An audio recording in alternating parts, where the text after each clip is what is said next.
नमस्कार दोस्तों, कैसे हैं आप सभी। तो दोस्तों, मैं दीपक गुप्ता आपके अपने इस प्यारे से प्लेटफॉर्म स्टडी विद दीपक में आप सभी लोगों का हार्दिक स्वागत करता हूं। दोस्तों, जैसा कि आप सभी लोगों को पता है कि हमारी क्लासेस परसेंटेज की चल रही है, और इसमें हमने शायद 2 क्लासेस कंप्लीट कर भी लिया है, और दो क्लासेस में दोस्तों हमने काफ़ी चीज़ें सीखी भी है। और पहला क्लास जो मैंने आप लोग को बेसिक कॉन्सेप्ट से रिलेटेड बताया था, वो आप लोगों को जो है परसेंटेज से मतलब उसमें क्वेश्चन के लिए क्या अप्रोच लगाना है, वो सब चीज़ें मैं आपको पहली क्लास में सिखा दिया दोस्तों कि हाँ एक मतलब परसेंटेज को किस प्रकार से मतलब सॉल्व करते हैं। अब बाकी दोस्तों जो आगे की जितने भी क्लासेज हैं वो उसी पे बेस्ड जीत क्लासेज होती हैं, बस थोड़ा सा क्वेश्चन का लेवल हाई रहता है। लेकिन जो दोस्तों आपका बेसिक कॉन्सेप्ट है वो मैंने आपको पहली क्लास में क्लियर कर दिया। हालांकि इनको भी हम बेसिक अप्रोच से ही लगाते हुए चलेंगे दोस्तों। जहाँ पे अगर कहीं हमें फार्मूला अगर लगेगा कि आपको बता देना चाहिए, वहाँ मैं ज़रूर बताऊँगा। बट अभी दोस्तों हमारा मेन फोकस ये है कि मैं आप लोग को कॉन्सेप्ट के साथ ही बताऊँ। तो दोस्तों चलिए ज़्यादा देर न करते हुए आइए आज के क्वेश्चन को देखते हैं।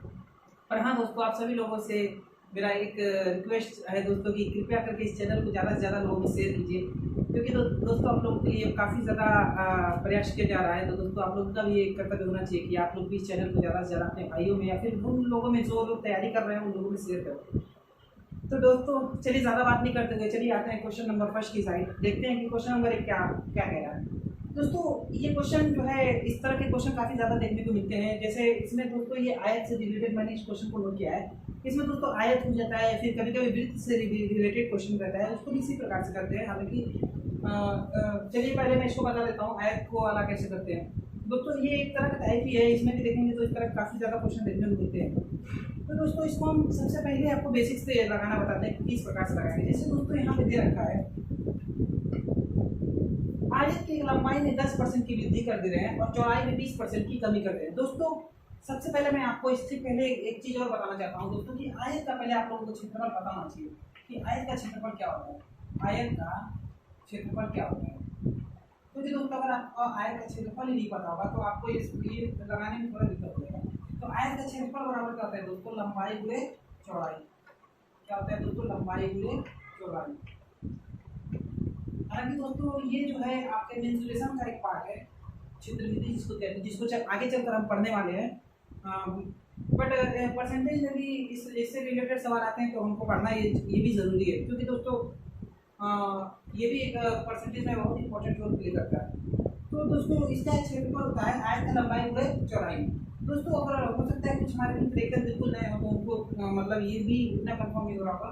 तो दोस्तों मैं आप लोग बता दूं कि जो कोई भूखंड हो या फिर कोई भी जमीन का हिस्सा या फिर कुछ भी हो, अगर उसकी ये होती है दोस्तों उसकी चौड़ाई, जिसको इंग्लिश में ब्रेथ बोलते हैं दोस्तों और हिंदी में लेंथ बोलते हैं।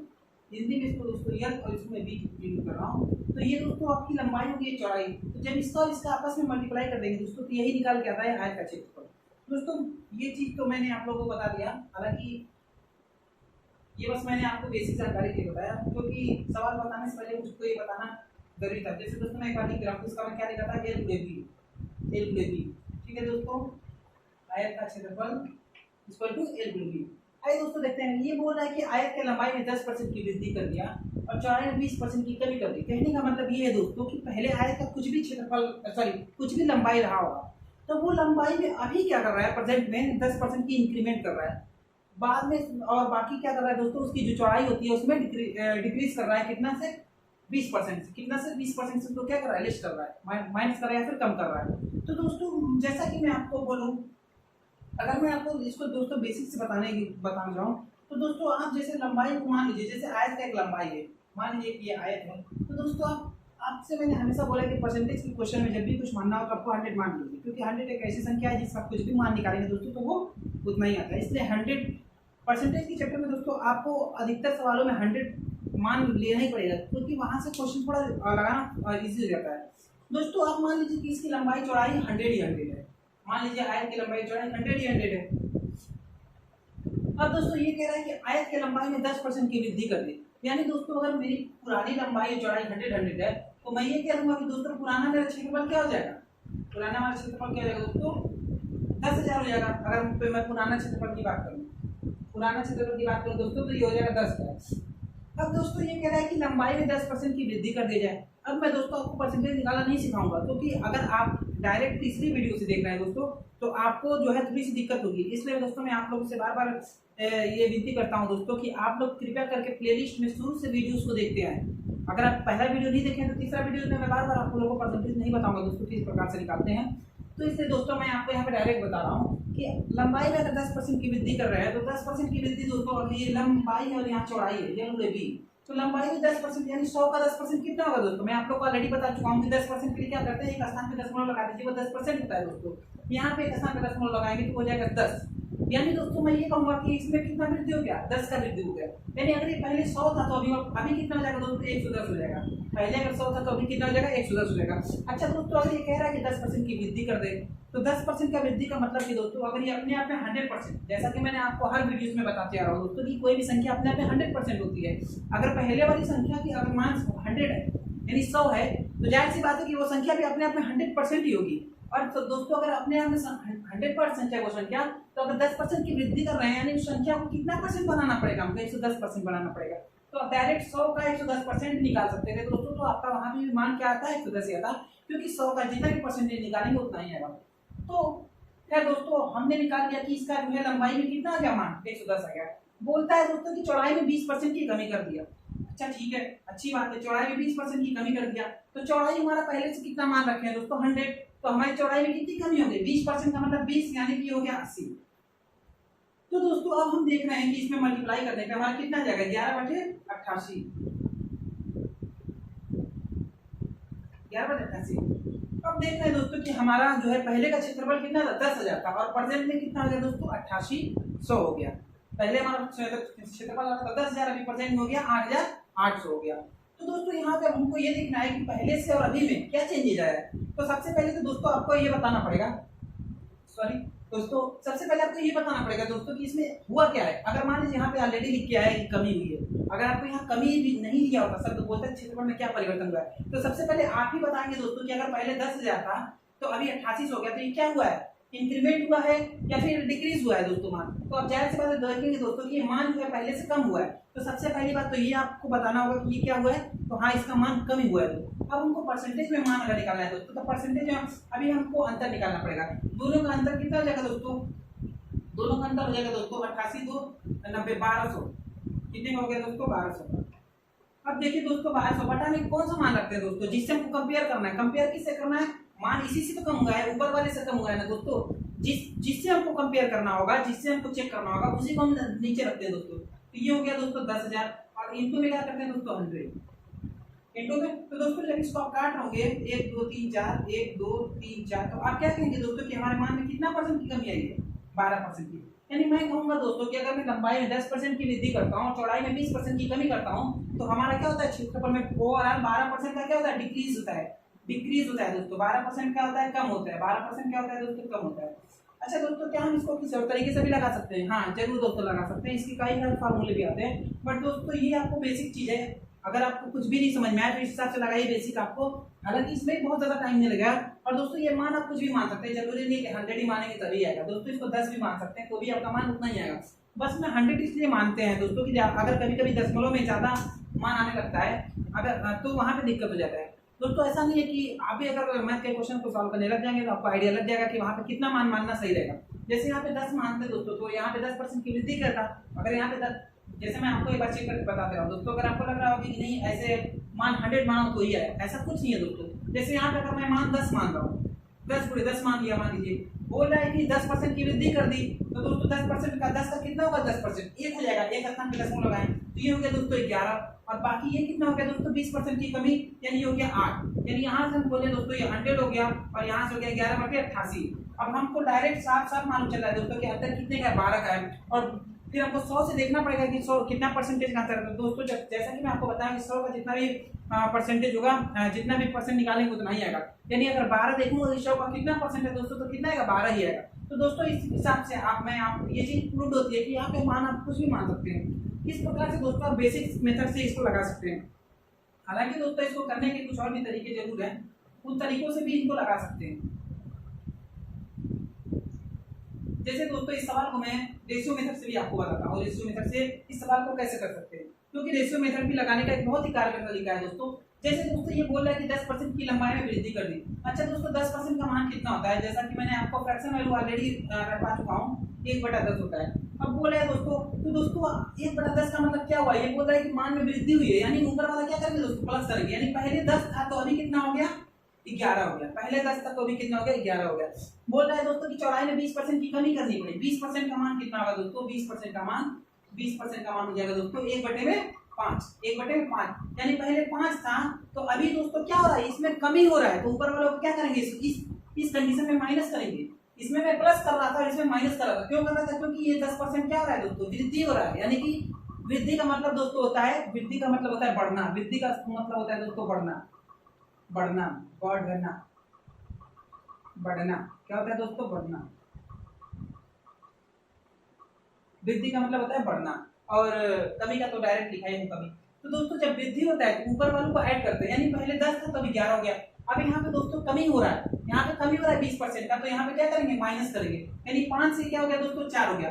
अब दोस्तों हम चेक करेंगे कि अब हमको ये, अब इसमें क्या करना होता है दोस्तों, मल्टीप्लाई कर दीजिए आपस में, यानी 10 × 5 = 50, यानी पहले क्षेत्रफल हमारा 50 था, पहले का क्षेत्रफल हमारा 50 था, और अभी कितना हो गया, 44 हो गया। अभी कितना हो गया, 44 हो गया। तो दोस्तों अब आपको यहाँ पे देखना पड़ेगा कि अभी हमारे क्षेत्रफल में क्या परिवर्तन आया है, यानी पहले 50 से 44 हो गया। तो दोस्तों अब जाहिर सी बात है कि पहले इन दोनों का अंतर देखिए, अंतर देखेंगे दोस्तों तो आपका आएगा 6 का अंतर आएगा बटे में, किससे हमको देखना है दोस्तों, शुरुआती वैल्यू से ही देखना है ना कि इससे क्या अंतर आया है। ऑलरेडी दोस्तों इस चीज को मैं आप लोगों को बार-बार गौर कीजिए हमारे बातों पे, जो चीज मैं आपको बता रहा हूँ, क्योंकि ये चीज में काफी ज्यादा लोगों को ये नहीं समझ में आता है कि नीचे का मान कौन सा रखूं। तो दोस्तों यहाँ पे हमेशा 50 रहेगा, जिससे हम कंपेयर कर रहे हैं, जिससे हम तुलना कर रहे हैं, जिससे हमको चेक करना है, वो वाला मान हमेशा हमारा नीचे आएगा। तो मैं यहाँ पे 50 रखूंगा और इनटू कितना, 100 क्यों करता हूँ दोस्तों, ये चीज मैं आप लोगों को ऑलरेडी बता चुका हूँ, क्योंकि हमको मान को परसेंटेज में लाना है, इसलिए 100 का मल्टीप्लाई करते हैं। अगर मान को हमारा भिन्न में लाना आता तो 100 का मल्टीप्लाई नहीं करते। तो यहाँ से दोस्तों मैं कट करूंगा, 6 दूनी की कितना हो गया दोस्तों, 12। यानी दोस्तों मैंने आपको इसके लगाने के वो मेथड भी बताया था, बेसिक, और ये हो गया तो दोस्तों का रेशियो मेथड। हालांकि दोनों मेथड बहुत ही कारगर है दोस्तों, ऐसा नहीं है कि इस मेथड से मतलब जल्दी लगेगा, दोनों से सही लगता है मेरे हिसाब से। मैंने काफी ज्यादा क्वेश्चन को लगाया देखा है, दोनों अच्छा है, बट आप चाहे तो रेशियो मेथड को भी प्रीफर कर सकते हो। अच्छा दोस्तों एक चीज और, अगर क्या मतलब 50 और 44 है तो इसको हमको चेक करने में थोड़ा टाइम लग रहा है दोस्तों। आप अपनी मतलब सोचने की क्षमता को जो दोस्तों हमेशा इंक्रीज कीजिए, बढ़ाइए उसको, और क्या इसको हम और जल्दी कर सकते थे क्या, कोई और तरीका है? जी दोस्तों इसको हमें निकालने की जरूरत ही नहीं पड़ती। कैसे नहीं पड़ती, अगर दोस्तों ये 50 और 44 है तो आप डायरेक्ट इसको 2 का मल्टीप्लाई कर दीजिए, दोनों साइड 2 का, दोनों साइड अपने से, अगर तो कोई भी अनुपात है तो उसमें आप अपने से दोनों संख्याओं में किसी संख्या से भी गुणा कर सकते हैं। जैसे अगर ये क्या है दोस्तों, ये अनुपात ही है एक हिसाब से, तो दोस्तों अगर 50 और 44 तो आपस में आप दोनों साइड 2 से मल्टीप्लाई कर सकते हैं। लेकिन दोस्तों ध्यान देने की बात ये है कि आप दोनों साइड एक ही संख्या से मल्टीप्लाई करेंगे, भाग देना है तो भाग भी दे सकते हैं, यानी जो भी करेंगे एक ही संख्या से दोनों साइड करेंगे दोस्तों। तो यहाँ पे दोस्तों जब 2 से मल्टीप्लाई करेंगे तो हो जाएगा 100 और ये हो जाएगा 44 × 88। ये दोस्तों मैं क्यों कर रहा हूँ, ये इसलिए कर रहा हूँ दोस्तों क्योंकि मैं 50 को 100 इसलिए बना रहा था, क्योंकि जब मैं अंतर निकालूंगा इसको तो हमको परसेंटेज अपने आप मालूम चल जाएगा। क्यों मालूम चल जाएगा, कि मुझको अंतर मालूम चल गया 12। अब हमको 100 से ही चेक करना पड़ेगा कि 100 का कितना परसेंट 12 है। तो दोस्तों सबको पता है कि 100 एक ऐसी संख्या है जिसका हम जितना भी वैल्यू निकालेंगे उतना ही परसेंट भी आएगा। तो इसलिए हम यहाँ पे इसको 100 बना रहे थे ताकि हमको सवाल को और ज्यादा सॉल्व न करना पड़े। तो इस हिसाब से दोस्तों इस क्वेश्चन को मैंने काफी ब्रीफ में समझा दिया, काफी तरीके से समझा दिया। हालांकि इसके फार्मूले भी आते हैं, आप फार्मूले भी यूज कर सकते हैं, बट दोस्तों सबसे पहले कॉन्सेप्ट सबसे ज्यादा जरूरी है, फार्मूला बाद में लगाइए। अब दोस्तों ये बोला कि आयत की लंबाई में 20% की वृद्धि कर दी, चौड़ाई कितना कम किया जाए कि क्षेत्रफल अपरिवर्तित रहे। चौड़ाई कितना कम किया जाए कि क्षेत्रफल अपरिवर्तित रहे। दोस्तों ये है आपका आयत की लंबाई में 20% की वृद्धि कर दी। इसको भी दोस्तों मैं आपको बेसिक से बता देता हूँ। पहले आयत की लंबाई में 20% की वृद्धि कर दी, पहले आप इसको 100 मान लीजिए, इसको 100 मान लीजिए, यानी पहले दोस्तों इसका था 100 × 100, यानी हो गया दोस्तों ये कितना हो गया 10,000। अभी बोल रहा है दोस्तों कि लंबाई में 20% की वृद्धि, यानी कि इसको 120 कर दिए। लेकिन दोस्तों हमको ये बोला कि चौड़ाई में कितना कम करें कि क्षेत्रफल अपरिवर्तित रहे। अच्छा दोस्तों इसके पहले सवाल और इसके सवाल में थोड़ा सा अंतर है, मैंने जानबूझ के इन दोनों सवालों को एक साथ रखा है ताकि आप लोगों की जो है अप्रोच क्लियर होते चले। ऐसा नहीं है दोस्तों कि एक ही तरह का चीज आप हमेशा रटते चले, ऐसा नहीं है दोस्तों, थोड़ा सा सवाल में चेंजेस होता है, इसलिए मैं जानबूझ के दोनों सवाल को एक साथ रखा हूँ। अब यहाँ पे दोस्तों यहाँ पे तो हो गया दोस्तों लंबाई, और यहाँ पे हो गया एक चौड़ाई हो गया, ये हो गया लंबाई और ये हो गया चौड़ाई। तो दोस्तों ये हो गया लंबाई में 100, तो ये मालूम चल रहा है, लेकिन हमको चौड़ाई के बारे में कुछ दिया ही नहीं है। लेकिन दोस्तों वो एक क्वेश्चन में एक हिंट भी दे रखा है कि दोनों की जो है क्षेत्रफल अपरिवर्तित रहे, यानी क्षेत्रफल इसका भी 10 ही हजार आना चाहिए। कितना आना चाहिए दोस्तों? 10,000 ही आना चाहिए। कितना आना चाहिए? 10,000।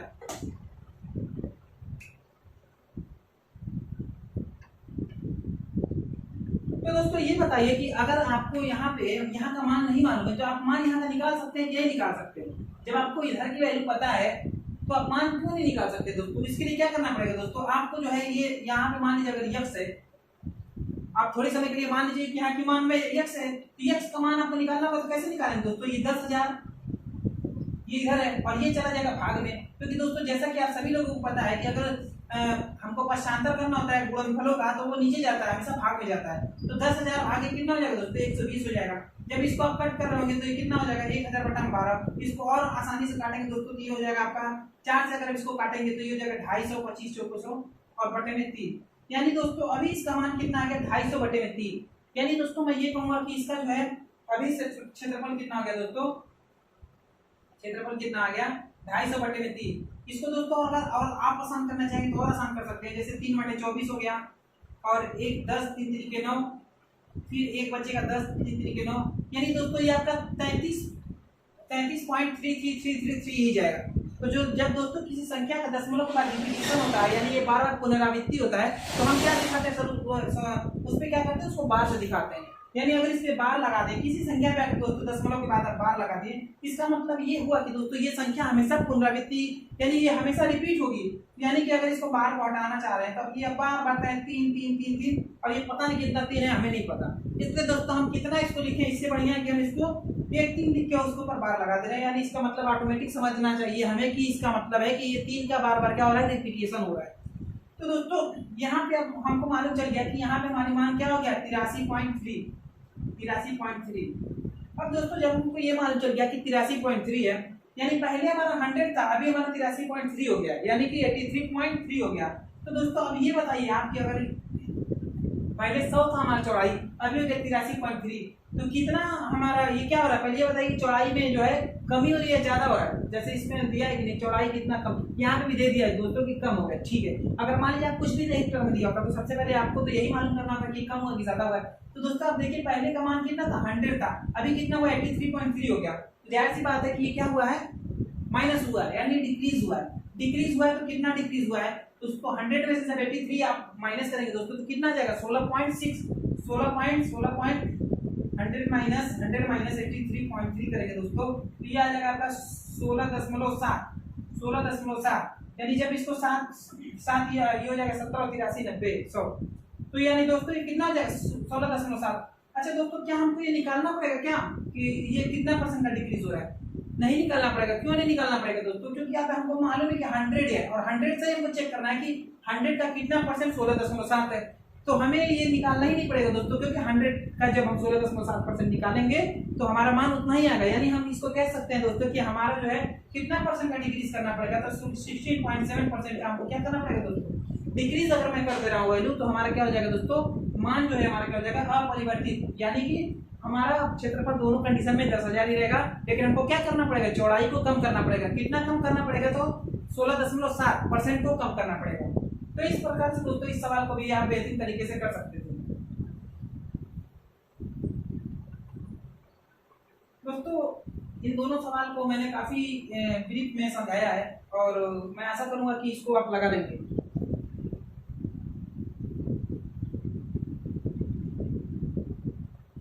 अब दोस्तों ये क्वेश्चन नंबर 3 की साइड बढ़ते हैं। क्वेश्चन नंबर 3 एक थोड़ा सा हट के क्वेश्चन है। किसी संख्या को 20% कम कर देते हैं, उसी संख्या को लाने के लिए कितना की वृद्धि करनी पड़ेगी। आइए दोस्तों क्वेश्चन नंबर 3 की तरफ पढ़ते हैं। क्वेश्चन नंबर 3 क्या कहता है? बोलते हैं कि किसी संख्या को 20% कम कर दिया जाए और पुनः उसी संख्या को लाने के लिए कितना परसेंट की वृद्धि करनी पड़ेगी। फिर यहाँ पे दोस्तों अगर आपको सवाल में जब भी एक चीज देखिए, ध्यान दीजिए दोस्तों, अगर किसी सवाल में अगर आपको जो है फाइनल में वो अमाउंट नहीं दे रहा है, राशि नहीं दे रहा है कि, तो आप वहाँ पे कुछ भी मान सकते हैं, 100 मान मान सकते हैं। तो यहाँ पे दोस्तों आप फिर से 100 मान लीजिए। 100 मान मानेंगे दोस्तों, ये हो जाएगा दोस्तों, कितना हो जाएगा 100। मान लीजिए कि वो संख्या क्या है 100 है, मान लीजिए वो संख्या क्या है दोस्तों 100 ही है, वो संख्या क्या है 100 ही है। अब बोला कि किसी संख्या के 20% को कम कर दीजिए। अगर मैं 100 में 20% का माइनस कर दूं दोस्तों, 100 को 20% से डिक्रीज करूं, 20% से 20% से अगर डिक्रीज करूं तो दोस्तों ये कितना हो जाएगा 100 से 20% डिक्रीज करने पे, ये हो जाएगा दोस्तों 80। कितना हो जाएगा दोस्तों 80, क्योंकि दोस्तों 100 का 20% कितना होगा 20 ही होगा, 100 का 30% कितना होगा 30 ही होगा, तो 100 से डिक्रीज होकर कितना हो गया 80 हो गया। अब बोला दोस्तों कि पुनः उसी संख्या पर लाने के लिए कितना परसेंट की वृद्धि करनी पड़ेगी। यानी दोस्तों पहले तो 100 से 80 बनाया, लेकिन अब बोल रहा है कि इस 80 से पुनः 100 पे जाना है। 80 से हमको कहाँ जाना है, दोबारा 100 पे जाना है। कहाँ जाना है दोस्तों, दोबारा 100 पे जाना है। तो अब बताइए कि हमको कितना संख्या में क्या करना पड़ेगा, कितना परसेंट की वृद्धि करनी पड़ेगी। तो दोस्तों ये बताइए कि अब हमारा 80 से 100 जाने के लिए कितना वृद्धि करना है। तो आप देखेंगे दोस्तों कि 80 से 100 जाने के लिए कितना, तो 20 का वृद्धि करना पड़ेगा। अच्छा दोस्तों नीचे का मान कौन सा रहेगा, नीचे का मान 100 रहेगा, 80 रहेगा, 100 रहेगा, कौन सा रहेगा। तो दोस्तों आप सबसे पहले ये देखिए कि आपको किस संख्या से बढ़ के जाना है, किस संख्या से बढ़ाना है। तो दोस्तों आप देख रहे होंगे कि 80 से हमको क्या करना है 100 करना है। यहाँ पे हम 100 का नहीं निकालेंगे, क्योंकि 100 से तो हमने 100 ये जो था 100 में 20% अगर डिक्रीज किया तो हमारा मान 80 आ गया। लेकिन दोस्तों अब हम इसको भूलिए, अब यहाँ से काम फाइनल हो गया, यहाँ पे हमारा मान 80 आ चुका है। लेकिन अब हमको बोल रहा है कि 80 से दोबारा हमको 100 पे जाना है। ये बोल रहा है कि पुनः उसी संख्या पर लाने के लिए, पुनः उसी संख्या यानी जिससे ये संख्या घट के आई है उसी संख्या दोबारा जाना है, यानी 100 पे जाना है। तो दोस्तों अब इस संख्या से जाना है, यानी हमें 80 से जाना है। तो 80 से जाने के लिए हमें यहाँ पे नीचे मान कौन सा रखना पड़ेगा, 80 रखना पड़ेगा, और हम इनटू में क्या करना पड़ेगा 100। यानी दोस्तों आप कह सकते हैं कि इसका मान कितना आ जाएगा 25%। कितना आएगा 25%। अच्छा दोस्तों ये चीज आप लोगों को समझ में आ रही होगी ना, क्योंकि ये चीज में डायरेक्ट जो मैंने आपको परसेंटेज का पहला क्लास बताया था उसमें मैंने इसको बताया था कि इसको किस प्रकार से कर रहे हैं। ये हम बेसिक तरीके से ही कर रहे हैं, लेकिन ये हमारा सेकंड स्टेप है। इस चीज को दोस्तों आप लोग अगर पहला क्लास देखें तो समझ रहे होंगे। हालांकि आइए एक बार मैं इसको आपको दोबारा से रिकॉल करा देता हूँ कि इसको मैं किस प्रकार से लिख रहा हूँ। जैसे दोस्तों अगर मैं ये देख रहा हूँ कि हमारा अंतर 20 का आ रहा है, तो 20 का आ रहा है तो हमको कैसे देखना पड़ेगा, कोई संख्या मान लीजिए वो संख्या 80 है, मान लीजिए हमें 80 से ही चेक करना है ना, तो 80 से चेक कीजिए कि 80 का कितना परसेंट है, 80 का कितना परसेंट है। हमको परसेंट का वैल्यू ही तो निकालना है कि कितना परसेंट, 80 का 20 है तो 80 का कितना परसेंट है, x% मान लीजिए बराबर 20 कर दीजिए। तो अब इसको दोस्तों यहाँ पे ले जाएंगे तो ये हो जाएगा, ये 100 मल्टीप्लाई में चला जाएगा, तो ये जाएगा 100 × 20 अपान क्या हो जाएगा 80। अब दोस्तों आप देखेंगे कि यही चीज जो है यहाँ पे हमने यहाँ पे हम वही चीज लिखे हैं। तो ये आपका सेकंड स्टेप है। हालांकि आप इस स्टेप को डायरेक्ट फॉलो कर सकते हैं, इसमें भी बहुत ज्यादा मतलब ऐसा नहीं बहुत ज्यादा सोचना पड़ेगा कि कैसे क्या हो। ये चीज मैंने आपको इसलिए बार बार क्लियर करके रख रहा हूँ कि यहाँ पे नीचे मान कौन सी रखनी है। अगर आपको अभी भी नहीं समझ में आ रहा है तो आप इससे भी कर सकते हैं। यही है कि आपको एक लाइन जो है ज्यादा यूज करना पड़ेगा। बाकी दोस्तों इस हिसाब से फिर आपको यहाँ से मान मालूम चल गया दोस्तों कि कितना कम करना पड़ेगा, तो 25% मान को कम करना पड़ेगा। बस क्वेश्चन नंबर 4 की तरफ पढ़ते हैं। ये क्वेश्चन नंबर 4 क्या कह रहा है, वह संख्या ज्ञात करें जो स्वयं के 52% से 84 अधिक है। बोल रहा है कि कोई एक ऐसी संख्या बताइए, वह संख्या बताइए जो स्वयं के 52% से 84 अधिक है। अब यहाँ पे दोस्तों आप 100 मान मानना ठीक नहीं रहेगा, 100 आप मत मानिए। यहाँ पे आपको संख्या, क्योंकि वो संख्या ही ज्ञात करना है, तो आप 100 मान लेंगे तो यहाँ पे थोड़ा दिक्कत हो जाएगा।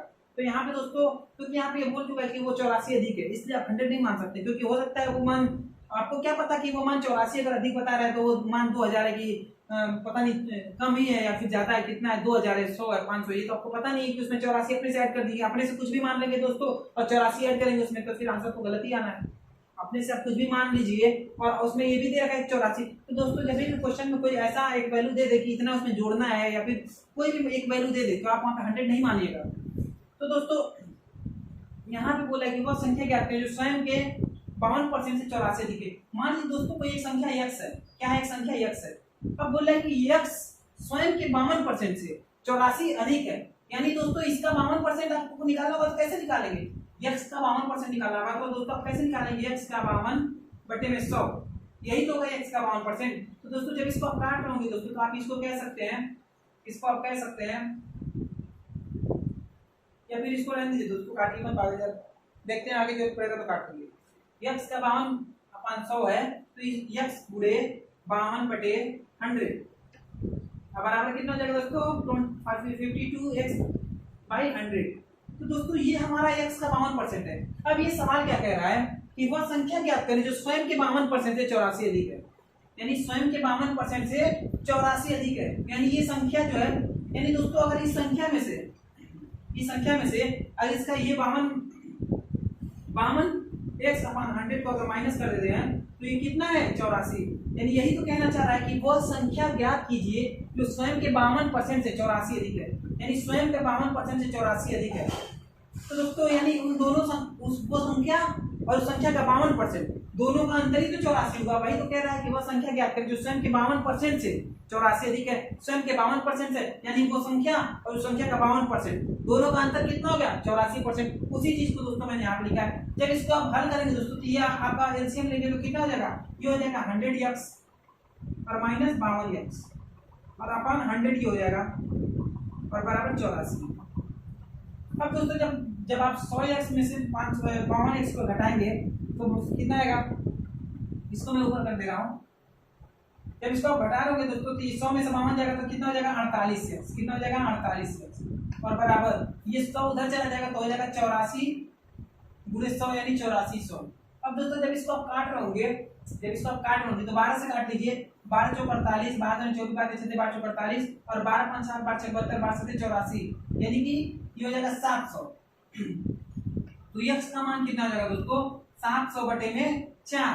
700 बटे में 4, 700 बटे में 4। तो जब इसको आप काट रहे होंगे तो 4 एकम में 4, 4 एकम में 4, 3 से 30 हो जाएगा, 30 हो जाएगा, 4 से 28 और 2 से 20 हो जाएगा, 4 5 20। यानी आप कह सकते हैं कि इसका मान कितना आ जाएगा दोस्तों, इसका मान आ जाएगा 175। यानी दोस्तों यहाँ से आप कह सकते हैं कि इस ये जो संख्या है 175 इस संख्या का 52% यानी ये संख्या अगर है 175, इसका अगर आप 52% निकालेंगे तो वो 52% कितना होगा 175 से 84 अधिक होगा। अगर आपको कोई भी वो लगता है दोस्तों तो इसका 52% आप निकाल के एक बार देख लीजिए कि हाँ वो संख्या 84 अधिक है कि नहीं अधिक है। एक बार इसको आप अपने से चेक कर लीजिएगा कि 52% 84 अधिक हो रहा है कि नहीं।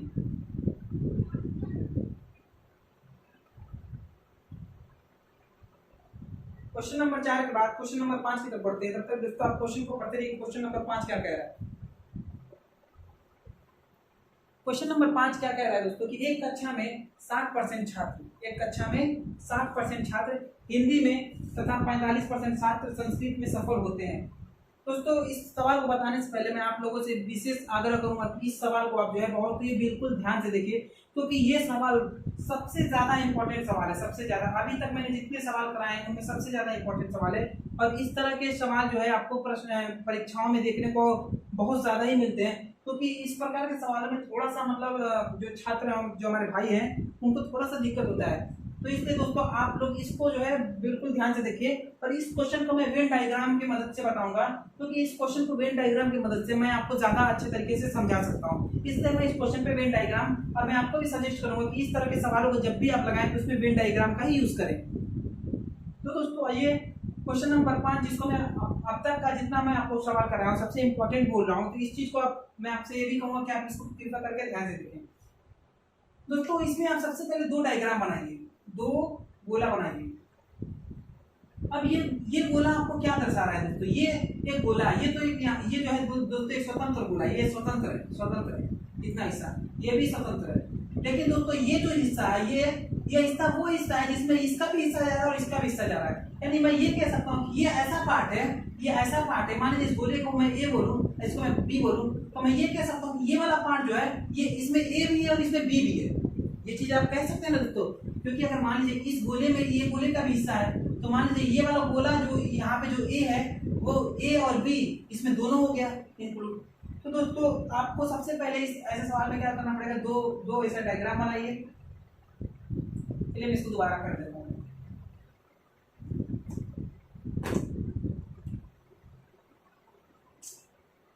ये मार्कर में क्या दिक्कत हो गया, लग रहा नया मार्कर ही लाना पड़ेगा। तो थोड़ा सा बड़ा बना दूं क्या, छोटा हो गया ज्यादा बड़ा हो गया। चलिए दोबारा बना देते हैं।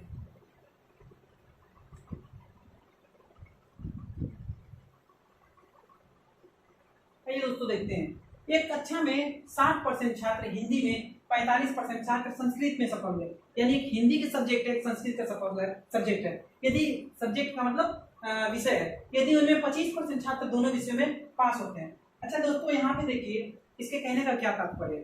तात्पर्य ये है दोस्तों कि आपको यहाँ पे जो रखना पड़ेगा, यहाँ पे जो मान रखेंगे दोस्तों, तो यहाँ पे वो मान रखेंगे जो दोनों में हो, दोनों में। तो दोस्तों यहाँ पे सबसे पहले देखिए कि कितना परसेंट छात्र है, 25, यानी 25% छात्र ऐसे हैं जो यहाँ पे एक तरफ लिख देते हैं दोस्तों हम संस्कृत, क्या लिख देते हैं संस्कृत, और एक तरफ क्या लिख देते हैं दोस्तों संस्कृत, और एक तरफ क्या है हिंदी, हिंदी। तो इसको आप इधर हिंदी लिखिए, इधर आप इसको हिंदी लिखिए और इधर आप इसको क्या लिखिए दोस्तों संस्कृत लिखिए।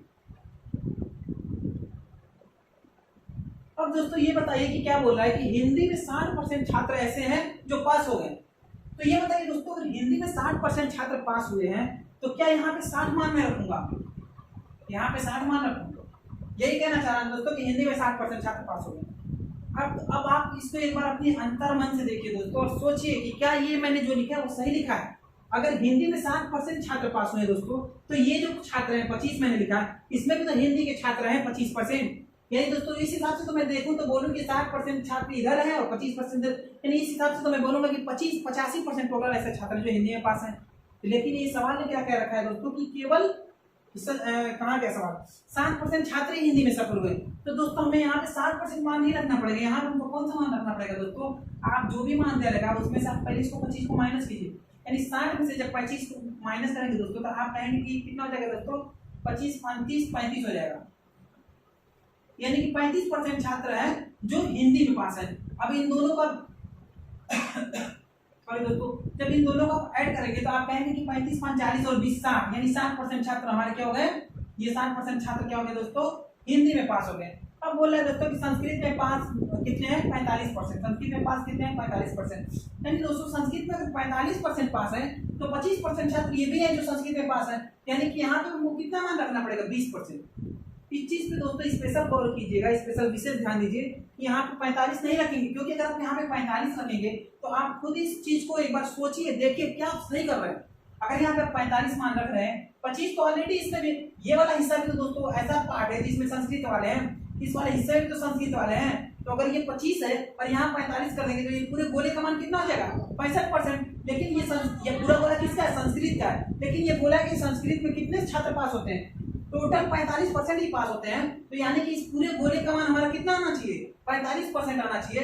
और अगर मैं यहाँ पे 45 रख दे रहा हूँ तो इस पूरे गोले का मान हमारा कितना आ जा रहा है दोस्तों 65% आ जा रहा है, 45 5 50 में 70% आ जा रहा है। लेकिन दोस्तों हमारे संस्कृत में टोटल पास कितने छात्र हैं 45% के, तो यहाँ पे हमको क्या रखना पड़ेगा 25% और इसमें से 25% ये हो गया, तो आप इसमें से माइनस करिए 45% से, तो यहाँ पे आप मान रखेंगे 20%। अब दोस्तों यहाँ पे आप देख सकते हैं कि हमारा ये जो 35% है दोस्तों ये वो संख्या है जिसमें केवल हिंदी के छात्र हैं, यानी आप ये कह सकते हैं कि केवल हिंदी में पास छात्र 35% है, केवल हिंदी में पास छात्र, केवल हिंदी में पास, केवल हिंदी में पास कितने हैं दोस्तों मात्र 35% ऐसे छात्र हैं जो केवल और केवल हिंदी में पास है, यानी कि वो बस एक सब्जेक्ट में पास है। और दोस्तों यहाँ पे आप ये भी कह सकते हैं, यहाँ पे ये कह सकते हैं कि केवल 20% छात्र केवल संस्कृत में पास कितने हो जाएंगे दोस्तों, केवल संस्कृत में पास कितने हो जाएंगे ओनली केवल 20% छात्र, यानी कि केवल 20% ऐसे छात्र हैं जो केवल संस्कृत में पास हुए हैं। और अगर अब मैं बोलूं दोस्तों ये 25% छात्र ऐसे जो दोनों विषयों में पास हुए हैं। तो दोस्तों सवाल क्या कह रहा है, सवाल यहाँ पे क्या कह रहा है कि तो दोनों विषयों में कितने % छात्र असफल हुए, दोनों विषयों में कितने % छात्र असफल हुए। अब दोस्तों आपको ये पता है कि केवल हिंदी में 35% और केवल संस्कृत में 20%, यानी आप ये कह सकते हैं दोस्तों कि हमारा पास, अब यहाँ से आप ये निकाल सकते हैं ना दोस्तों कि जो एक मिनट दोस्तों, अब ये देखिए दोस्तों यहाँ पे आपको ये भी पता है कि दोनों सब्जेक्ट में दोनों विषय में पास कितने हैं, दोनों विषय में 25%। अब अगर आप दोस्तों ये निकालना चाहेंगे कि टोटल पास कितने हुए, टोटल पास यानी आप कुल पास निकालेंगे, कुल पास, तो कुल पास की मान कितनी आ जाएगी दोस्तों कुल पास। तो दोस्तों पहले तो ये देखिए कि एक विषय में हिंदी में कितने पास है, तो 35% ऐसे छात्र हैं जो हिंदी में केवल पास है। अच्छा 20% ऐसे पास हैं जो संस्कृत में केवल पास है। लेकिन दोस्तों ये भी तो पास ही है ना, ये भी जो है दोनों विषय में पास है, ये भी तो पास ही है, तो इनको तो हम दरकिनार करेंगे नहीं, क्योंकि ये भी तो ऐसे छात्र हैं जो 25% पास हैं, यानी इसको भी आप इंक्लूड करेंगे। यानी आप ये कहेंगे दोस्तों कि टोटल आप हमारी, मैं ये कह सकता हूँ कि इतने हमारे केवल हिंदी में पास ये हैं, केवल हिंदी में, केवल संस्कृत में, और ये हिंदी प्लस संस्कृत में पास है। यानी मैं ये कह सकता हूँ दोस्तों कि 35 और 20 55 5 7 20 80, यानी मैं ये कहूंगा दोस्तों कि 80% हमारे ऐसे छात्र हैं जो एक विषय या दो विषय में एक विषय या दो विषय में पास है। यानी मैं ये कहूंगा दोस्तों कि हमारे टोटल 80% है ऐसे छात्र हैं जो किसी न किसी एक विषय में या दो विषय में मिलाकर पास है। तो दोस्तों अब ये बताइए कि कोई भी मतलब अपने आप में 100% होता है, मैंने जैसा कि बताया कि आपको कोई भी चीज को 100% ही मानते हैं, तो ये बताइए अगर 100% अगर छात्र 100% अगर मान लीजिए टोटल था, तो जिसमें से 80% ही छात्र क्या हुए, पास हुए, तो हमारे फेल होने वाले छात्र कितने हो जाएंगे, फेल होने वाले छात्र कितने हो जाएंगे दोस्तों। तो हम मानते हैं दोस्तों कि कोई भी चीज अपने आप में 100 होती है, तो 100 माइनस जब 80 करेंगे दोस्तों, तो यहाँ पे आपका मान कितना आ जाएगा, 20%। कितना आ जाएगा, यानी मैं ये कहूंगा दोस्तों कि हमारा आंसर क्या आ जाएगा, 20%। यानी मैं ये कहूंगा दोस्तों कि हमारे 20% ऐसे छात्र हैं जो हमारे फेल छात्र हैं, जो क्या हो गए, फेल्ड हो गए, दोनों फेल्ड छात्र हो गए।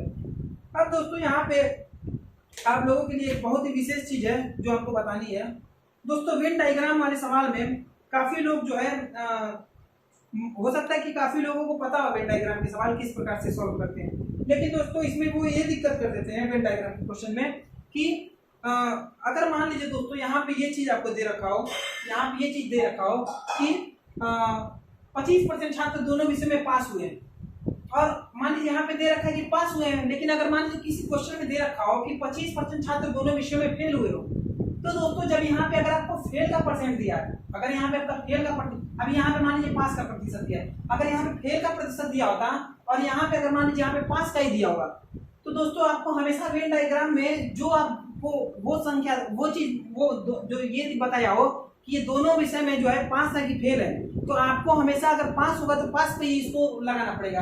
अगर दे दिया कि दोनों विषय में फेल है तो आपको फेल पे ही इसको लगाना पड़ेगा। तो फेल पे लगाने का मतलब क्या हुआ, फेल पे लगाने का मतलब ये हुआ दोस्तों कि अगर यहाँ पे 25% छात्र बोल दिया कि फेल है, अगर बोल दिया कि 25% छात्र ऐसे हैं जो दोनों सब्जेक्ट में फेल है, अगर ऐसा बोल दिया 25% छात्र फेल है, 25% छात्र फेल है, इसको यहाँ पे लिखता हूँ, उसको बोल दिया अगर 25% छात्र जो क्या है, फेल है, 25% छात्र दोनों विषय में, इसको मैं थोड़ा सा रफ कर दे रहा हूँ।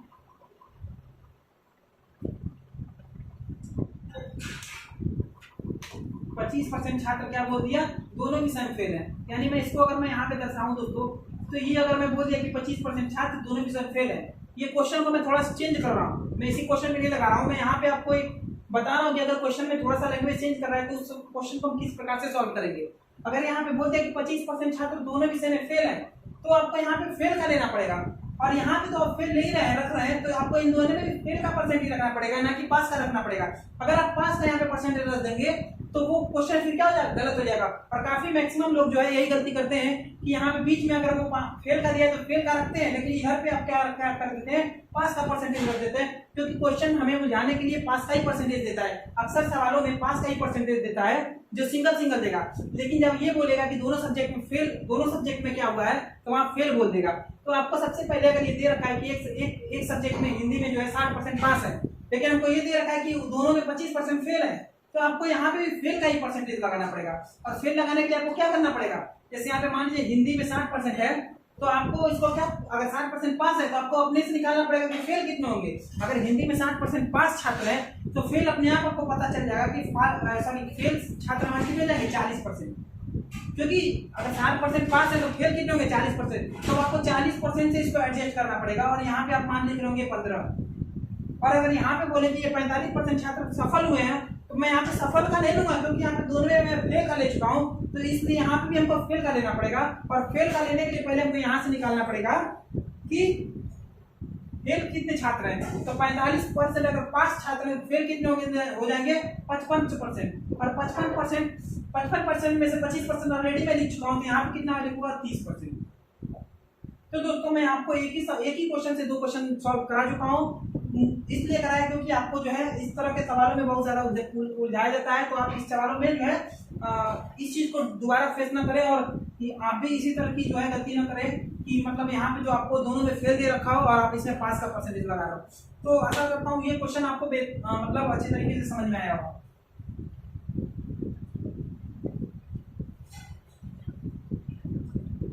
क्वेश्चन नंबर 5 के बाद क्वेश्चन नंबर 6 की तरफ बुक करते हैं। क्वेश्चन नंबर 6 हमसे क्या कह रहा है?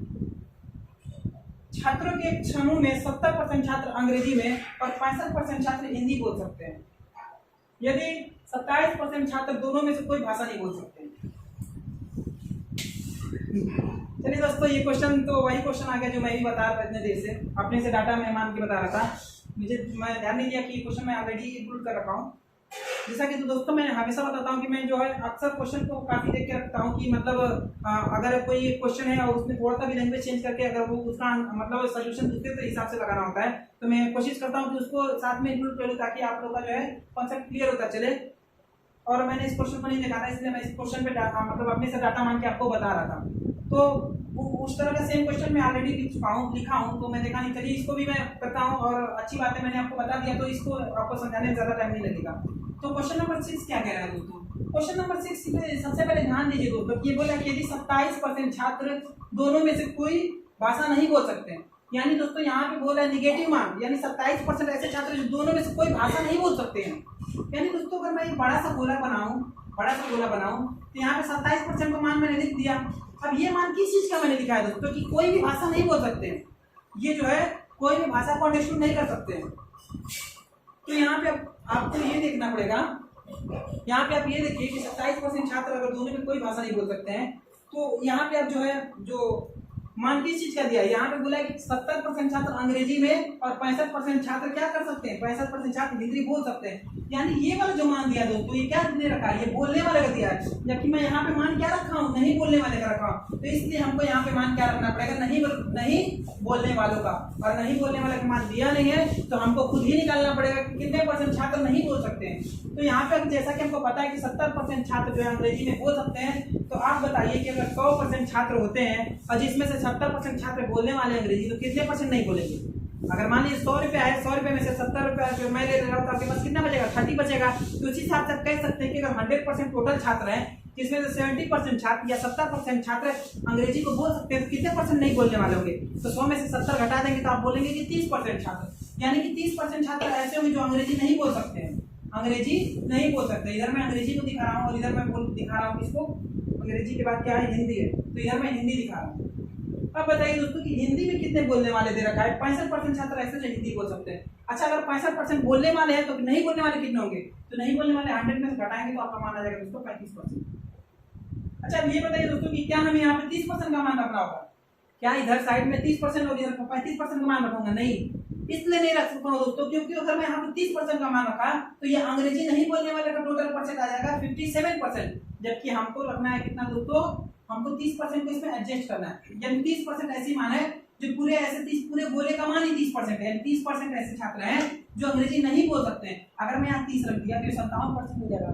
इसलिए दोस्तों यहाँ पे क्या करते हैं, माइनस करके रखते हैं, यानी कि अगर 30% का है, 27% यहाँ पे है, तो यहाँ पे कितना रखना पड़ेगा, 3%। और यहाँ पे अगर आप मान लीजिए 35% है, यहाँ कितना रखना पड़ेगा, 8%। यानी दोस्तों अब मैं ऐसा कह सकता हूँ कि केवल अंग्रेजी नहीं बोलने वाले कितने छात्र हैं, 3%। केवल हिंदी नहीं बोलने वाले छात्र कितने हैं, 8%।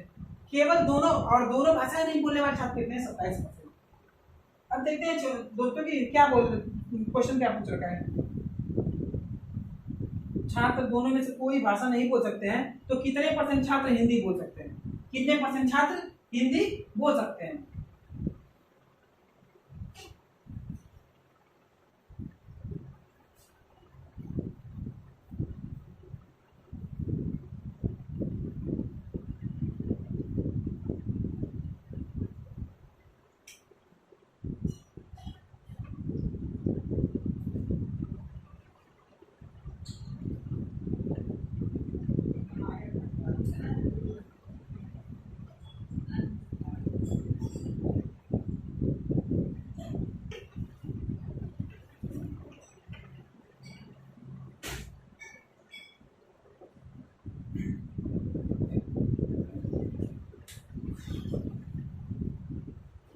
दोस्तों इस सवाल में थोड़ा सा चेंजेस मुझे करना था, क्योंकि शायद मैं सवाल को थोड़ा सा समझ नहीं पाया, कुछ मतलब लग रहा है शायद मैंने सवाल कुछ गलत लिख दिया था।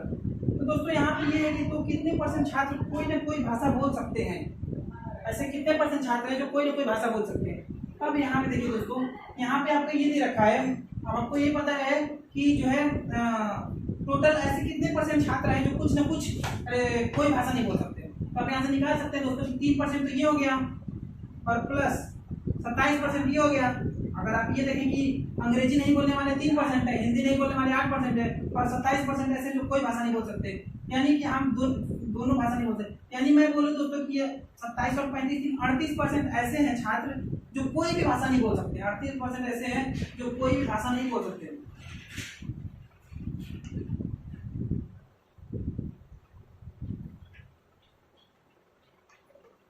कोई भी भाषा नहीं बोल सकते। तो बताइए दोस्तों ऐसे कितने परसेंट छात्र होंगे जो कोई ना कोई भाषा जरूर बोल रहे होंगे। तो दोस्तों आप क्या कह रहे होंगे कि 100 में से जब आप 38 माइनस कर देंगे तो आप ये कह रहे होंगे कि 62% ऐसे छात्र हैं जो कोई ना कोई भाषा जरूर बोलते होंगे। तो दोस्तों ये सवाल में थोड़ा सा चेंजेस करना था, तो ये चीज आपको देख लीजिएगा कि कोई ना कोई छात्र कोई ना कोई भाषा बोल सकते हैं, इतने कितने परसेंट छात्रों में। तो आप इसका आंसर आएगा दोस्तों 62%। तो दोस्तों वेन डायग्राम के इन सवालों को काफी हमने आसानी से और काफी जो है साधारण तरीके से समझा है। मैं आशा करता हूँ कि इस चीज को मैं आप लोगों को समझा पाऊंगा बेहतर तरीके से। अब दोस्तों आइए मैं इसके साथ ही मतलब अब तो सारे क्वेश्चन मैंने ऑलरेडी सॉल्व करा चुके हैं, कुछ और क्वेश्चंस को मैं 1-2 क्वेश्चन और मैं आपको करा दे रहा हूँ, क्योंकि अभी शायद थोड़ा सा समय बचा हुआ है। तो मैं सोच रहा हूँ कि आप लोगों को कुछ क्वेश्चन और करा दूँ, जिससे जो है आप लोग का परसेंटेज को लेके जो है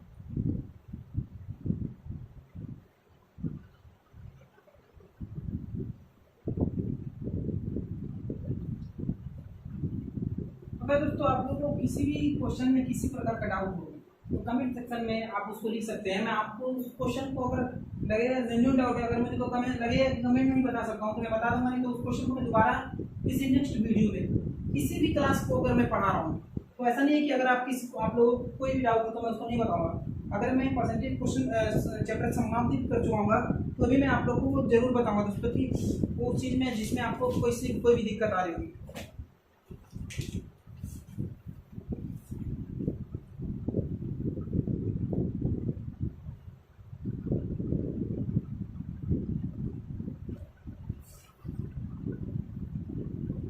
तो दोस्तों आइए, जो मैंने आपसे बोला था वृत्त वाला एक क्वेश्चन मैं आपको ले ही देता हूँ। किसी वृत्त की त्रिज्या में क्वेश्चन नंबर कितना था दोस्तों, 6 क्वेश्चन शायद हो गए थे। क्वेश्चन नंबर 7 में देखिए क्या लिखा है, किसी वृत्त की त्रिज्या में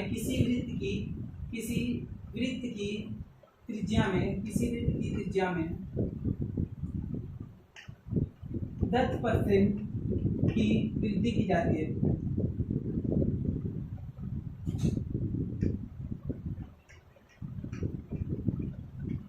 तो क्षेत्रफल में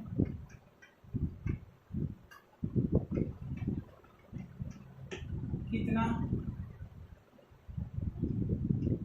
परसेंट का परिवर्तन होगा।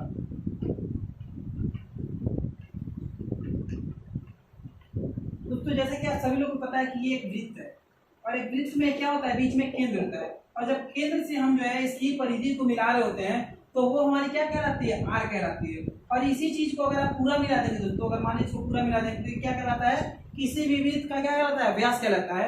और एक चीज और होता है दोस्तों, इसको अगर वृत्त के अगर पॉइंट को छोड़ के, सेंटर को छोड़ के आप अगर किसी भी वृत्त की 2 परिधि के मतलब पॉइंट को मिला रहे हैं तो उसको क्या बोलते हैं, जीवा बोलते हैं।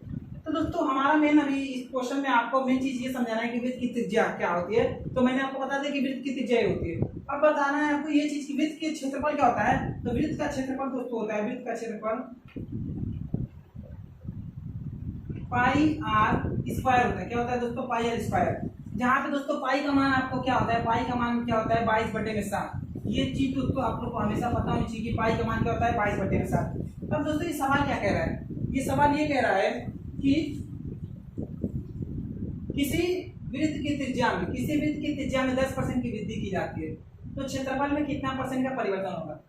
अच्छा दोस्तों आप जो है अगर इसको आप अगर बेसिक से मैं एक बार बताना चाहूँ, बेसिक से बता दूं या फिर आप उसको रेशियो मेथड से भी लगा सकते हैं। लेकिन चलिए मैं एक बार बेसिक से ही आपको बता देता हूँ। हालांकि इसको अगर रेशियो मेथड से लगाएंगे, ये आयत वाला भी सवाल दोनों काफी अच्छा होगा, लेकिन मैं आपको एक बार बेसिक क्लियर करना चाहता हूँ, क्योंकि हर ट्रिक्स एंड हर जो है फार्मूले हमेशा आपको नहीं याद रह सकता है। इसलिए सबसे पहले आपका ये होना चाहिए कि हमको सबसे पहले कॉन्सेप्ट आना चाहिए, कि कॉन्सेप्ट दोस्तों अगर पता रहेगा तो आप नए नए क्वेश्चन को भी सॉल्व कर सकते हैं, वरना फार्मूले के वजह के आप नए क्वेश्चन को नहीं सॉल्व कर सकते हैं। जो आपने पढ़ लिया वो तो फार्मूले पे सॉल्व हो जाएगा, लेकिन अगर आपको कॉन्सेप्ट नहीं क्लियर है तो नए क्वेश्चन नहीं सॉल्व होंगे।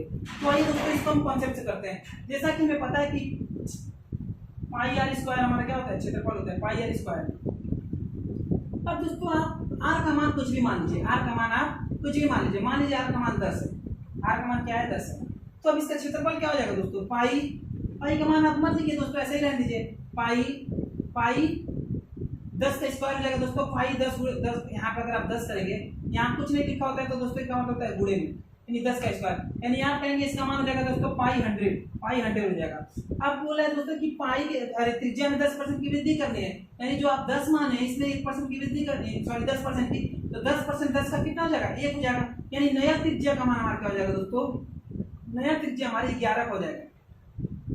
तो दोस्तों अब यहाँ पे आपको करना होगा पाई 11 का स्क्वायर, यानी कि आप कहेंगे कि अब हमारा मान कितना हो गया 121 पाई या पाई 121 हो गया। अब यहाँ पे आपको देखना पड़ेगा दोस्तों कि हमारा जो है मान में कितना, यानी पहले तो 100 था अभी 121 हो गया। ये बताइए कि मान में क्या हुआ है, मान में घटा है या बढ़ा है। तो दोस्तों जैसा कि आप जान लें कि बढ़ा है, अगर आपको आप कहेंगे कि ये पाई का मान तो हमको पता नहीं है, ठीक है दोस्तों, आपको अगर पाई का मान नहीं पता है या फिर आप मल्टीप्लाई नहीं किए, तो यहाँ पे अगर पाई और यहाँ पे वही पाई, तो दोनों का मान तो एक बराबर है, दोनों का मान तो एक बराबर है। तो इस हिसाब से दोस्तों आप जो उससे मल्टीप्लाई वाली संख्या है, गुणा जो संख्या है, वही डिसाइड करेगा कि क्या हो रहा है, बढ़ा रहा है कि घट रहा है, क्योंकि इन दोनों का मान तो एक ही है दोस्तों। अगर यहाँ पे भी पाई का मान एक रहता है, यहाँ भी एक रहता, तो ये 121 और 100 ही होता। तो आप यहाँ से ये कह सकते हैं कि 100 से कितना हो रहा है 121 हो रहा है। तो आप यहाँ पे अंतर चेक कर सकते हैं ना दोस्तों कि दोनों का अंतर कितना हो जाएगा 21 पाई का, 21 पाई का बटे में किससे चेक करना है 100 पाई से, और इंटू क्या हो जाएगा दोस्तों 100 इंटू 100, पाई से पाई गया और यहाँ पे 100 से 100 गया, यानी आप कह सकते हैं दोस्तों कि 21% का क्या हो रहा है वृद्धि हो रहा है, 21% का क्या हो रहा है वृद्धि हो रहा है। इस तरह से दोस्तों मैंने आपको जो है वृत्त का भी जो सवाल जो मैंने इंक्लूड नहीं किया था उसको भी आपको बता दिया हूँ। इसको दोस्तों एक बार मैं रेशियो मेथड से भी बता दे रहा हूँ जल्दी जल्दी, कि आपको रेशियो मेथड से भी क्वेश्चन सॉल्व करने आ जाए। जिसे दोस्तों यहाँ पे दे रखा है कि किसी वृत्त की त्रिज्या में 10% की वृद्धि होगी। दोस्तों वहां पे जो है वृत्त की त्रिज्या में 10%, पहले आप 10% का फ्रैक्शन मान बताइए, 10% का ये 1/10 होता है, यानी कि अगर वृद्धि हो रहा है दोस्तों तो ये क्या हो जाएगा 10 से क्या हो रहा है 11 हो रहा है, 10 से क्या हो रहा है 11। अब यहाँ पे दोस्तों एक चीज ये समझिए कि जब हम आयत का निकालते थे, आयत का तो आयत में हमको लंबाई और चौड़ाई दोनों अलग अलग होती है, लंबाई अलग होता है चौड़ाई अलग होता है। लेकिन दोस्तों जब यहाँ पे हम वृत्त का निकाले थे क्षेत्रफल, तो वहां पे हमारा जो है पाई आर स्क्वायर मान होता है ये क्षेत्रफल। तो दोस्तों दोनों में तो पाई पाई बराबर होगा, तो इसको छोड़ दीजिए, दोनों में तो बराबर ही आ रहा है ना, इसमें भी पाई आएगा और नेक्स्ट वाले में भी पाई आएगा, पाई को छोड़ दे। यानी अब हम यहाँ पे देख रहे हैं कि इसमें जो है आर का मान दोस्तों हमेशा एक ही रहेगा, यानी कि आर का स्क्वायर यानी 2 बार आर का गुणा हो रहा है, लेकिन दोस्तों यहाँ पे आर का मान हमेशा एक ही आएगा। लेकिन यहाँ पे हमारा मान क्या आएगा दोस्तों, दोनों का अलग अलग होगा, दोनों का मान अलग अलग होगा, और यहाँ पे आर का मान एक ही होगा। तो दोस्तों आपको क्या करना है, मतलब जब आयत का हम लगा रहे थे तो 10 से 11 कर रहे थे, ये लंबाई वाला के लिए आयत का जब लगा रहे थे, और जो चौड़ाई के लिए करते थे तो चौड़ाई जो बोलता था उतना ही करते थे। लेकिन यहाँ पे चौड़ाई और लंबाई इसमें वृत्त के कंडीशन में तो एक ही होता है, यानी आर एक ही रहेगा। तो यहाँ पे दोस्तों आपको फिर से इसी को लिखना है, 10 से क्या हो रहा है 11 हो रहा है। अब दोस्तों इसका आपस में मल्टीप्लाई कर देंगे तो ये बोलेंगे 100 से कितना हो गया दोस्तों 121। तो हमको अब यहाँ से चेक तो करना नहीं पड़ेगा दोस्तों, क्योंकि हमको पता है कि यहाँ पे 21 क्या हुआ है बढ़ा है। तो आप यहाँ से कह सकते हैं कि 21, यानी अगर मैं लिख भी दे रहा हूँ 21 बटा में 100, इसे चेक करें 100 से इंटू 100, यानी अब यहाँ से काट लोगे दोस्तों तो आप कहेंगे कि 21% का क्या हो रहा है त्रिज्या में हो रहा है, क्या हो रहा है दोस्तों क्षेत्रफल में 21% का इजाफा हो रहा है, क्या हो रहा है वृद्धि हो रहा है।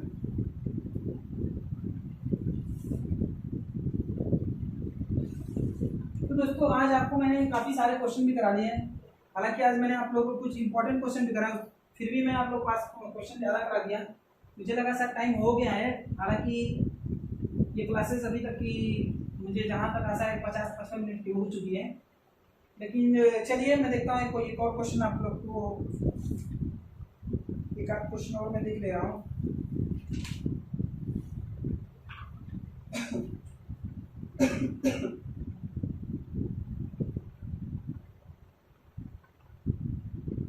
हाँ आइए दोस्तों, एक क्वेश्चन और मैं आपको बोल रहा हूँ।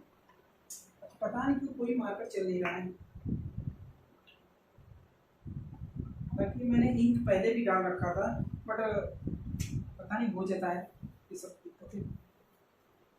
मार्कर की पता नहीं कहाँ इधर चला गया। चलिए क्वेश्चन नंबर 8। क्वेश्चन नंबर 8 क्या है दोस्तों? एक विद्यालय में 756 लड़कियां हैं। एक विद्यालय में एक स्कूल लिख देता हूँ दोस्तों, इतना बड़ा तो लिखिएगा। एक स्कूल में 756 लड़कियां हैं। 756 क्या है दोस्तों? लड़कियां हैं। अब बोला कि यदि कुल विद्यार्थियों का 70% लड़के हैं, यदि कुल विद्यार्थियों का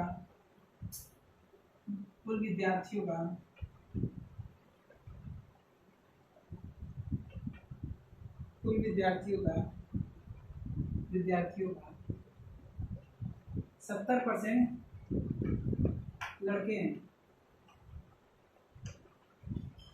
तो लड़कों की संख्या कितनी है?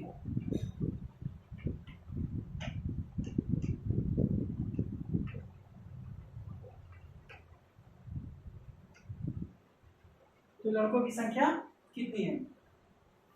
अब देखिए दोस्तों, ये क्वेश्चन में आपसे ऑलरेडी बहुत कुछ गिवन है। बस अगर आपको इसमें कुछ ढूंढना है तो आपको अपने दिमाग से इसमें आपको जो है पता करना पड़ेगा कि इस क्वेश्चन से हमें क्या डाटा गिवन है और क्या चीज़ें में निकालना है। दोस्तों यहाँ पे बोला है कि यदि एक स्कूल में 756 लड़कियां हैं, कितना लड़की हैं? 756 लड़की हैं। अब हमको ये सवाल में हिंट भी दे रखा है कि यदि कुल विद्यार्थियों का 70% लड़के हैं। अच्छा ये बताइए दोस्तों कि 70% अगर उस विद्यालय में लड़के हैं तो लड़की कितनी परसेंट होगी? मान लीजिए कोई भी चीज़ अपने 100% तो होती है, अगर 70% उसमें लड़के हैं तो माइनस कर दीजिए, यानी कि हम ये कहेंगे कि उस स्कूल में 30% क्या है दोस्तों? लड़की है। 30% क्या है दोस्तों? गर्ल्स हैं। 30% क्या है? लड़कियां हैं। तो दोस्तों यहाँ पे हमको लड़कियों की वैल्यू भी दे रखी है कि लड़कियों की वैल्यू कितनी है दोस्तों? 756 है। कितनी है दोस्तों? 756। यानी कि मैं ये कहूँ कि हमको ये पता है कि 30% का मान कितना है दोस्तों? 756। अच्छा दोस्तों ये बताइए कि अगर हमको 30% का मान 756 पता है और हमसे पूछा है लड़कों की वैल्यू, तो हमको मान कितने का निकालना है? 70% का निकालना है। कितने का निकालना है? 70% का, यही तो निकालना है। तो हम किस प्रकार से निकाल सकते हैं ये बताइएगा। हमको 30% का मान, तो दोस्तों आप इसको कैसे निकाल सकते हैं? इस चीज़ को मैंने आपको पहले क्लास में इसीलिए इतना जोर देके बताया तो दोस्तों कि आप लोग के बेसिक कॉन्सेप्ट को मैं पहले ही स्ट्रॉन्ग करके रखा हूँ, और मैं आशा करता हूँ दोस्तों कि इस चीज़ को आप सीखेंगे। और नहीं सीखेंगे दोस्तों तो फिर मेरा पढ़ाना भी बेकार है। मैं आप लोग के लिए इतना मेहनत कर रहा हूँ और आप अभी भी नहीं सीख पाए कि हाँ अगर किसी चीज़ का आपको 30% पता है तो उसका 100% कैसे निकाले, तो 70% कैसे निकाले। तो दोस्तों फिर कोई मतलब नहीं हुआ। मैं इतना दिन से मेहनत कर रहा हूँ आप लोगों के लिए। तो दोस्तों इसके लिए आपको क्या करना, अगर आपको नहीं समझ में तो मैं एक बार बता दूं। जैसे दोस्तों आपको यहाँ से ये चेक कर लीजिए ना कि ये किस संख्या का 30% है। क्या 30% को क्या लिख सकते हैं? बटे 100। जैसे दोस्तों को 30% पता है तो अब ये किस संख्या का 30% क्या है? 756 है। इतना तो कर सकते हैं दोस्तों। अगर आपको कुछ भी समझ में आ रहा है तो आप यहाँ से काट रहे होंगे दोस्तों 1 0 0 का। अब 3 से जब इसको काटेंगे ये हो जाएगा दोस्तों 25 3 75 और 252, यानी कि 2 3 25 25 ये 252 और ये 10 इधर जाएगा तो ये आ जाएगा दोस्तों 2520। कितना आ जाएगा? 2520। यानी मैं ये कहूँगा कि 100% का मान कितना है दोस्तों? 2520 है। अब हमको मान कितने का निकालना है? 70% का निकालना है। तो क्या हमको लड़कों को मान निकालना है। ये आप लोगों के लिए मैं इतना लंबा कर रहा हूँ, नहीं तो इतना लंबा होता नहीं, मैं बस समझाने के लिए कर रहा हूँ। तो ये 2520 हमारा टोटल कितना? 100%। हमको मान निकालना 70%, तो आप इसका डायरेक्ट 70% निकाल सकते हैं, यानी 70/100 लिख सकते हैं। यानी दोस्तों इसको काटेंगे आप, अगर ये 7 से गुणा करेंगे तो 7 दूनी 14 को 4 80 1 7 5 35 1 36 तो 4 80 3 और 7 दूनी 14 3 17। यानी आप कह सकते हैं दोस्तों कि 1764 हमारा क्या होगा दोस्तों? इसका आंसर होगा। क्या होगा? 1764 हमारा इसका आंसर होगा। अब देखिए दोस्तों इसको मैं थोड़ा सा जल्दी बताऊं, ये हमको इतना करने की जरूरत ही नहीं थी, लेकिन मैं आप लोग को एक बार रिकॉल कराना चाह रहा था, इसलिए मैं इतना बता रहा हूँ। अब इसको मैं थोड़ा सा जल्दी कैसे कर सकता हूँ। ये बताइए दोस्तों कि हमको 30% का मान मालूम है 756, अब हमको चाहिए कितने परसेंट का मान, 70% का, यानी हमको इसको 70 बनाना है और ये 756 है, ये 30% है तो यहाँ 756 है, हमको यहाँ पे 70% का मान चाहिए। तो आप क्या कर सकते हैं दोस्तों, इसको यहाँ पे मैं इसको भी आपको एक और तरीके से बताऊंगा, लेकिन पहले इस तरीके से समझे। यहाँ से अगर मैं यहाँ पे 1% बराबर कितना हो जाएगा, तो आप ये 756/30 कर देंगे, कर देंगे ना, 1% का मान 756/30। अब मैं कहूँगा कि अगर 70% का मान निकालना है तो इधर भी 70 से मल्टीप्लाई कर दीजिए और इधर भी कर दीजिए, यहाँ पे 700, इसको मैं नीचे कर दे रहा हूँ, इसको मैं नीचे कर दे रहा हूँ दोस्तों।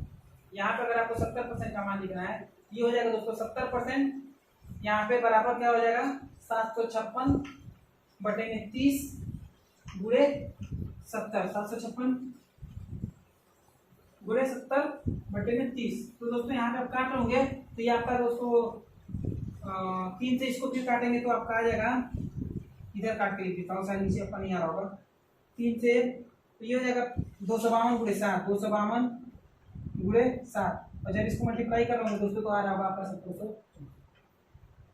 1764। अब दोस्तों यहाँ पे मैं आप लोग को एक चीज फिर से बताऊंगा, क्योंकि मैं चाहता हूँ कि आप लोग का जो है समय आप लोग सेव कर पाए। जैसे दोस्तों यहाँ पे हमको 70 का, यहाँ पे 30% का मान पता है, हमको 70 बनाना है। 70 बनाने के लिए आप सोचिए कि इसमें क्या करोगे 70 हो जाए, तो आप यहाँ पे क्या करेंगे दोस्तों, यहाँ पे आप नीचे क्या करिए, यहाँ पे नीचे 10 से भाग दीजिए, सॉरी 10 से नहीं, यहाँ पे आप नीचे 3 से भाग दीजिए, 3 से, जैसे ही नीचे 3 से भाग देंगे 10% बना देगा, और ऊपर फिर हमको किससे भाग देना पड़ेगा, 7 से, ये 70 बना देगा। यानी कि आप इसको 7/3 से गुणा कर देंगे तो 70 हो जाएगा। देखिए 3 से भाग दें यहाँ पे करेंगे तो 10% और ये गुणे 7 70%, तो जो संख्या से इधर भाग भी दिए वही गुणा की उधर, इधर भी ये भी कर दी 7/3। तो दोस्तों यहाँ से भी निकालेंगे तो आपका मान आ जाएगा 70।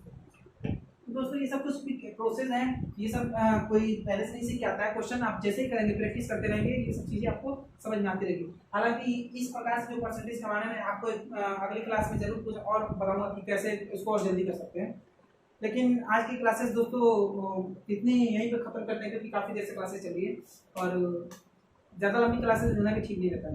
तो दोस्तों कृपया करके आप ये बताइए कि आज की क्लासेस कैसी रही, आप लोगों को कितनी समझ में आई क्लासेस, और दोस्तों जेन्यून आपका जो कमेंट होता है प्लीज़ उसको कमेंट सेक्शन में लिखते रहिए कि हमें भी पता चले दोस्तों कि मैं आप लोग के लिए इतना मेहनत कर रहा हूँ तो आपको कितनी समझ में आ रही है। तो दोस्तों आप लोग जो है अभी तक का जितना भी मैं पहले तो पढ़ाया हूँ आप लोग उसका रिवाइज भी करते रहिए, क्योंकि रिवीजन नहीं करेंगे दोस्तों तो हम आप लोग उस चीज़ को भूलते रहेंगे। दोस्तों मैंने आप लोगों के लिए जो है कुछ और भी सोच रखा है, लेकिन अभी देखते हैं, अभी थोड़ा बिजी शेड्यूल है, उसके बाद देखते हैं। लेकिन अभी जब तक तब तक इसको ऐसे ही चलाते रहे, मैथ की क्लास तो ऐसे ही कंटिन्यू चलती रहेगी। परसेंटेज एक दो दिन का और क्लास है, उसके बाद हम कोई और चैप्टर लेंगे, मे भी प्रॉफिट एंड लॉस लेंगे या फिर कोई और चैप्टर लेंगे, क्योंकि मैं चैप्टर भी उसी हिसाब से पढ़ाना चाहता हूँ। मैं नहीं चाहता हूँ दोस्तों कि दोनों साथ ही साथ पढ़ा दें। साथ ही साथ पढ़ाने का मतलब ये हो जाता है कि आप जो है बाद में पढ़ाऊंगा तो ये फायदा होगा कि आप इसको थोड़ा सा भूले होंगे तो वहाँ पे आपको थोड़ा सा रिवीजन मिल जाएगा। इसलिए दोस्तों मैं आप लोगों को एक चैप्टर पढ़ाया था टाइम एंड वर्क, शायद मैं कंप्लीट कर चुका हूँ, लेकिन उसके बाद उससे ही रिलेटेड चैप्टर है पाइप एंड टंकी, सॉरी पाइप एंड सिस्टम, जिसको बोलते हैं पाइप एंड टंकी। यहाँ तो वो चैप्टर दोस्तों हम नहीं पढ़ाया हूँ, जानबूझ के नहीं पढ़ाऊँ, ऐसा नहीं कि मैं भूल गया उस चैप्टर को, मैंने उसको इसलिए जानबूझ के नहीं पढ़ाया क्योंकि मैं उसको जब उस चैप्टर को पढ़ा रहा हूँ तो आप शायद हो सकता है मेरी टाइम एंड थोड़ा सा भूल चुके होंगे, तो वहाँ पे मैं पढ़ाऊंगा तो वहाँ पे आपका वो रिवीजन हो जाएगा, इसलिए मैं उस चैप्टर को तुरंत नहीं पढ़ाया। तो दोस्तों ऐसा नहीं कि मैं भूला हूँ, वो चैप्टर भी आप लोग को पढ़ाया जाएगा। तो दोस्तों चलिए आज की क्लासेस यही खत्म करती हैं। दोस्तों मैंने अपने से अपना सारा प्रयास कर रहा हूँ, आप लोगों से भी एक बहुत ही मतलब रिक्वेस्ट है और आपका भी दोस्तों कर्तव्य है कि आप अपने से पूरा सपोर्ट कीजिए। जैसा कि आप सभी लोगों को पता है कि आपका ये खूबसूरत सा प्लेटफॉर्म आप लोगों के लिए कितना मतलब मेहनत कर रहा है, तो दोस्तों आप भी एक कर्तव्य निभाइए कि कृपया करके इस चैनल को ज़्यादा से ज़्यादा लोगों में दोस्तों शेयर कीजिए, ये वीडियोस उन तक शेयर कीजिए जिनको ज़रूरत है। दोस्तों हमारा चैनल मैं मानता हूँ कि ये अभी बहुत नया है, लेकिन ऐसा नहीं है कि दोस्तों कंटेंट हम हमेशा कंटेंट जो है अच्छा ही देने की कोशिश करते हैं, और मेरा हमेशा से यही सोच रखता है कि मैं आप लोग को थोड़ा सा नहीं अपने ओर से जितना ज़्यादा हो मैं आपको बेहतरी तरीके से समझाऊँ। तो दोस्तों ये हमारा देसी अंदाज में मैं आप लोगों को कभी कभी समझा भी देता हूँ, तो ये सब दोस्तों बस आप लोग को समझने के लिए मैं ऐसा समझाने के लिए ऐसा करता हूँ। तो दोस्तों चलिए, और जो मैंने कहा उस चीज़ को ध्यान रखिएगा दोस्तों। तब तक के लिए दोस्तों आज के लिए क्लास कंप्लीट कीजिए और मिलते हैं किसी नेक्स्ट क्लास में। तब तक के लिए दोस्तों धन्यवाद।